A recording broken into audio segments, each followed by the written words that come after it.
তো এই পর্যায়ে আমরা ইলেকট্রনের ব্যাগ এবং কার্যকর ভর সম্পর্কে আলোচনা করব, যেটা অনেক ইম্পর্ট্যান্ট একটা প্রশ্ন। তো এক্ষেত্রে ইলেকট্রনের ব্যাগটা প্রথমে আমরা শুরু করি। তো প্রথমে আমরা একটু বোঝার চেষ্টা করব, তারপর শেষে আমি পরীক্ষার মধ্যে কিভাবে লিখব সেটা দিয়ে দিব। তো আমরা ধরে নিই ছোট একটি ইলেকট্রন একটি ব্যান্ডের ভিতরে গতিশীল। তো মনে করি সেমিকন্ডাক্টরের ভিতর দিয়ে এই ইলেকট্রনটা মোশন করতেছে। তো সেক্ষেত্রে আমরা দেখব যে এর ব্যাগ কতটুকু। তো আমরা ধরে নিলাম যে এটা হচ্ছে সেই ব্যান্ড বা সেমিকন্ডাক্টর যার ভিতর দিয়ে ইলেকট্রনটি গতিশীল। তো এখানে ইলেকট্রনটির যে ব্যাগ সেটা হচ্ছে ভি ব্যাগ। তো সেই ইলেকট্রনটা ভি ব্যাগে গতিশীল এই ব্যান্ডের ভিতরে। তো এবার ডি ব্রগলির হাইপোথিসিস অনুসারে এই যে ইলেকট্রনটা যাকে আমরা পার্টিকেল ধরে নিয়েছি বা একটা কণা ধরে নিয়েছি, তো সেই কণাটাকে তরঙ্গ বা ওয়েভ প্যাকেট হিসেবে বা তরঙ্গ গুচ্ছ হিসেবে গতিশীল থাকে। তো এই যে ইলেকট্রনটা রয়েছে সেটা কিভাবে থাকবে, একটি তরঙ্গ গুচ্ছ বা ওয়েভ প্যাকেট হিসেবে গতিশীল হবে। তো এখানে আমরা কি বলতে পারি যে আমরা ধরে নিলাম, তো গত পর্বে যখন আমরা দেখছি তো সেখানে আমরা ব্রিলিয়ন জোন সম্পর্কে জেনেছিলাম। ব্রিলিয়ন জোনের ক্ষেত্রে এখানে 0 থাকে, তো -π/a থেকে +π/a, তারপর -2π/a থেকে +2π/a, এক একটা জোন বা অঞ্চল হিসেবে বিবেচিত। তাহলে প্রথম অঞ্চলটা হচ্ছে -π/a থেকে +π/a, আর দ্বিতীয় অঞ্চলটা হচ্ছে -2π/a থেকে +2π/a। এটা হচ্ছে ব্রিলিয়ন জোন। তাহলে আমরা এখন যদি প্রথম অঞ্চলটা বিবেচনা করি, আর এই অঞ্চলের ভিতরে মূলত যে ইলেকট্রনটা রয়েছে সেটা ভি বেগে গতিশীল অবস্থায় রয়েছে এবং ওয়েভ প্যাকেট বা তরঙ্গ গুচ্ছ হিসেবে গতিশীল রয়েছে। তো এখানে আমরা যে ওয়েভের ছোট প্যাকেটটা নিলাম বা তরঙ্গ গুচ্ছ নিলাম, তো এটার একটা গুচ্ছ ব্যাগ থাকবে। সেই গুচ্ছ ব্যাগকে আমরা ভি দ্বারা প্রকাশ করব বা ভিজি। তো আমরা ক্লাসিক্যাল ইলেকট্রোডাইনামিক্সে গুচ্ছ ব্যাগ সম্পর্কে বিস্তারিত জেনেছিলাম। তো সেখান থেকে আমাদের সূত্রটা এখানে নিয়ে আসতে হবে। তো একটা তরঙ্গ বা প্যাকেটের মধ্যে যে ব্যাগটা থাকে, যে গুচ্ছ ব্যাগটা থাকে, সেটার সূত্র হচ্ছে d omega divided by dk. তো ওমেগা কি? ওমেগা হচ্ছে অ্যাঙ্গুলার ফ্রিকোয়েন্সি বা কৌণিক কম্পাঙ্ক। এবার এই যে ওয়েভটা রয়েছে, এই ওয়েভের এনার্জি কতটুকু হবে? এনার্জি আমরা জানি E is equal to H new. New কি? নিউ হচ্ছে কম্পাঙ্ক, এইচ হচ্ছে প্লাঙ্ক কনস্ট্যান্ট।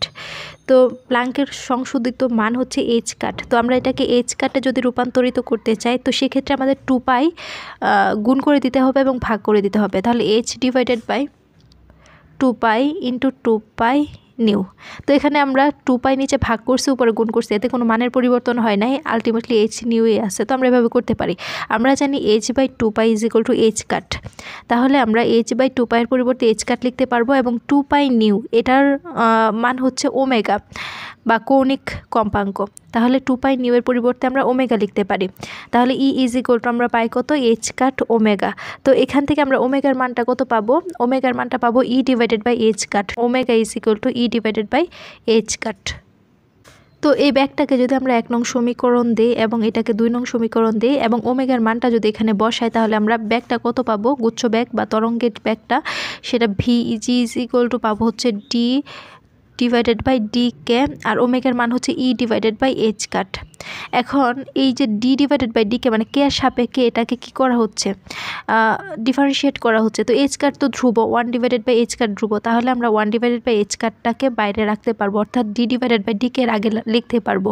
তাহলে 1 ডিভাইডেড বাই এইচ কাটকে এখানে রাখলাম, তো থাকলো কি d e divided by d k. তো আবার মুক্ত ইলেকট্রনের ক্ষেত্রে আমরা জানি যে এনার্জিটা এমনিতে স্বাভাবিকভাবে যে এনার্জিটা পাই E is equal to half mv²। কোনো একটা গতিশীল বস্তুর ক্ষেত্রে যে এনার্জিটা আমরা দেখি সেটা হচ্ছে E is equal to half mv²। কিন্তু মুক্ত ইলেকট্রনের জন্য আমরা কোয়ান্টাম মেকানিক্সের ক্ষেত্রে যে এনার্জিটা পাই সেটা E ইজ ইকুয়াল টু পাই হচ্ছে h cut square k square divided by 2m। তো এটা আমাদের মাথায় রাখতে হবে। তো এক্ষেত্রে আমরা যদি এই মানটা লিখি যে মুক্ত ইলেকট্রনের জন্য আমরা পাই হচ্ছে মুক্ত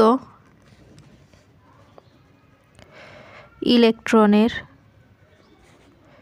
জন্য E ইজ ইকুয়াল টু হচ্ছে h cut square k square divided by 2m। তাহলে এই যে মানটা পাইছি গুচ্ছ ব্যাগ, যেটাকে আমরা 3 নং সমীকরণ দিব, তাহলে 3 নং সমীকরণ কি হবে? 3 নং হবে VG is equal to 1 divided by h cut d divided by d k আর এখানে ই এর মান কত, h cut square k square, h cut square k square divided by 2m। তো যেহেতু আমরা কে এর সাপেক্ষে এখানে আমরা অন্তরীকরণ করব, তো কে ব্যতীত সবাই তো ধ্রুবমান, তো এগুলা কি হবে, বাইরে বেরিয়ে আসবে। তো আমরা লিখতে পারি 1 ডিভাইডেড বাই এইচ কাট, এই যে h cut square by 2m, যদি এই ডিকে বাই ডিকের বাইরে বেরিয়ে আসে তাহলে হবে h cut square divided by 2m, আর এখানে থাকবে হচ্ছে ডিকে কে স্কোয়ার। হ্যাঁ, এখন কে সাপেক্ষে কে স্কোয়ারকে আমরা অন্তরীকরণ করি যদি, তাহলে কি পাবো, 2k পাবো। কারণ হচ্ছে কোনো একটা মানের সাথে, মনে করি এক্সের, তো এক্স স্কোয়ার যদি থাকে এরকম থাকে তাহলে পাওয়ারটা সামনে চলে আসে এবং পাওয়ারের সাথে 1 বিয়োগ হয়, তাহলে 2 - 1, তো 2x হয়। তো সেমভাবে এখানে কে স্কোয়ার আছে, কে সাপেক্ষে করলে 2k হবে। আর এইচ কাট স্কোয়ার উপরে 2টা আছে, নিচে একটা আছে, একটা কাটা যাবে, তাহলে H cut divided by 2m হবে, আর এখানে 2k হবে। তাহলে 2টাকে আমরা যদি সামনে লিখি তো এভাবে লিখতে পারি 2k, 2 কাটা যাবে, তো থাকবে হচ্ছে h cut k divided by m। আমরা জানি এইচ কাটকে হচ্ছে কোনো একটা ইলেকট্রন, তো আমরা এখানে যেহেতু ইলেকট্রনে বিবেচনা করেছি, তো সেই ইলেকট্রনের ভরবেগ, আর ভরবেগকে আমরা প্রকাশ করি হচ্ছে পি দ্বারা। তাহলে এইচ কাটকে আমরা পি দ্বারা প্রকাশ করতে পারবো, পি ডিভাইডেড বাই এম। তাহলে এখানে লক্ষ্য করে দেখা যায় যে h cut by m, h cut তো ধ্রুবমান, এমও হচ্ছে ইলেকট্রনের ভর ধ্রুব, এটার কোনো পরিবর্তন হয় না, কিন্তু এই কেটার পরিবর্তন হয়। তাহলে এই ব্যাগটা হচ্ছে এই তরঙ্গ সংখ্যা কে, তরঙ্গ ভেক্টর কে এর সমানুপাতিক। এইচ কাট বাই এম হচ্ছে ধ্রুবমান, এটাকে আমরা সমানুপাতিক চিহ্নের ভিতরে রাখতে পারবো, তাহলে ভিজি সমানুপাতিক হচ্ছে কে। তো পরীক্ষাতে আসলে আমরা এভাবে লিখব। তো এবার আমরা পরবর্তী অংশটুকু কমপ্লিট করব। তো এবার আমরা এখানে একটু লক্ষ্য করি, আমরা পাইছি কি v is equal to h cut k divided by m. হ্যাঁ, তো লক্ষ্য করলে দেখা যায় ভি সমানুপাতিক হচ্ছে কে, আর এই এইচ কাট কে এর মান হচ্ছে পি, অর্থাৎ ভরবেগ। তো এইচ কাট কে এর পরিবর্তে আমরা পি লিখছি, পি ডিভাইডেড বাই এম। তো এতটুকু তো আমরা বুঝতে পারছি। তো এ থেকে দেখা যায় যে মুক্ত ইলেকট্রনের বেগ ভি তরঙ্গ ভেক্টর কে এর সমানুপাতিক, কিন্তু আমরা ব্যান্ড তত্ত্বের আলোকে যদি দেখি তাহলে এই যে ভি কখনো কে এর সমানুপাতিক হতে পারে না। ব্যান্ড তত্ত্বের বিধিতে কে এর সাথে ই এর পরিবর্তন দেখা যায়। তো এখানে e is equal to h cut square k square divided by 2m পাইছি না, তাহলে ই সমানুপাতিক হচ্ছে কে স্কোয়ার, কারণ এইচ কাট স্কোয়ার এবং ভর m2 এগুলো হচ্ছে ধ্রুবমান, তাহলে ই সমানুপাতিক কে স্কোয়ার। তো এই ক্ষেত্রে আমরা একটা গ্রাফ প্লট করতে পারি, তো সেই গ্রাফটাই এখন আমরা একটু দেখব। এটা হচ্ছে ই এর সাথে কে এর গ্রাফ। তো এখানে আমরা এনার্জিটা যদি লক্ষ্য করি ই এবং এই পাশে হচ্ছে কে, তো সেক্ষেত্রে একটা প্যারাবোলিক গ্রাফ পাওয়া যাবে, সেটা হচ্ছে অনেকটা এরকম, এই সাইডেও আবার এই সাইডেও এরকম। তো এখানে লক্ষ্য করলে দেখব যে এই যে এই অংশটুকু আর এই অংশটুকু, তো এখানে লক্ষ্য করলে দেখব যে যখন প্যারাবোলিক অংশটা ছিল, তো এই যে এখানে সমান্তরালভাবে এগিয়ে যাচ্ছে, আবার এখানেও সমান্তরালভাবে। তো এই যে এই দুইটা অংশ, এটা হচ্ছে ফার্স্ট ব্রিলুইন জোনকে রিপ্রেজেন্ট করে। তো ফার্স্ট ব্রিলুইন জোন কি ছিল, একটা হচ্ছে -π/a এবং আরেকটা ছিল +π/a। তো এই অংশটুকু হচ্ছে ফার্স্ট ব্রিলুইন জোনের অংশ, যা মূলত ব্যান্ডকে রিপ্রেজেন্ট করতেছে। তো এবার আমরা একটু লক্ষ্য করি, এখানে আমরা খেয়াল করলে দেখব যে এই যে প্যারাবোলিক পথটা সৃষ্টি হলো, সেটা কিসের জন্য সৃষ্টি হয়েছে। আমরা জানি যে ই হচ্ছে, এই এনার্জিটা হচ্ছে কে স্কোয়ারের সমানুপাতিক। কোত্থেকে আমরা পাইছি, এই যে এখান থেকে পাইছি যে এই ইটা হচ্ছে কে স্কোয়ারের সমানুপাতিক। তো এখানে আমরা খেয়াল করলে দেখব যে যেখানে কে বৃদ্ধি পাচ্ছে সেখানে এনার্জি ই চেঞ্জ হচ্ছে। তো এখানে কে এর মান বৃদ্ধি পাচ্ছে, এখানেও এনার্জি চেঞ্জ হবে।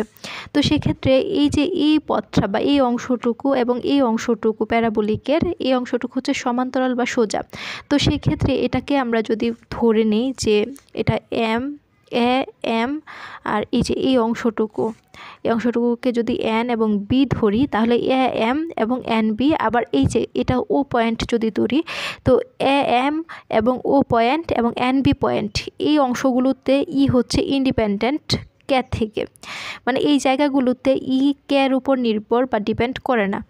তো এক্ষেত্রে আমরা লিখতে পারি যে এম ও এবং এন বি, এই পোর্শনগুলোতে ই ইজ ইন্ডিপেন্ডেন্ট ফ্রম কে। তো সেই ক্ষেত্রে আমরা দেখব যে ডিই ডিভাইডেড বাই ডিকে, এই যে আমরা এখানে পাইছি না dE divided by dk, velocity v d by dk, তো সেক্ষেত্রে ডি বাই ডিকে হচ্ছে 0 হবে। এই যে এই পোর্শনগুলোতে ডি ডিভাইডেড বাই ডিকে হচ্ছে 0, ফলে ওই জায়গাগুলোতে ভ্যালোসিটি বা ভি এর মানটাও 0 হয়ে যাবে। তো এবার আমরা বেগ ভি এবং তরঙ্গ ভেক্টর কে এর গ্রাফটা দেখব। তো এটা কীরকম হবে, তো খেয়াল করলে দেখব যে এই যে ডিকেটা, এই ভেলোসিটি ভি এবং ডিকে একে অপরের সাথে কিভাবে আছে। এরা হচ্ছে ভি ব্যস্তানুপাতিক 1/dk এরকম আছে না। তো সেক্ষেত্রে আমরা যখন পজিটিভ দিক বিবেচনা করব তো আমরা এরকম একটা মান পাবো, এই যে এরকম।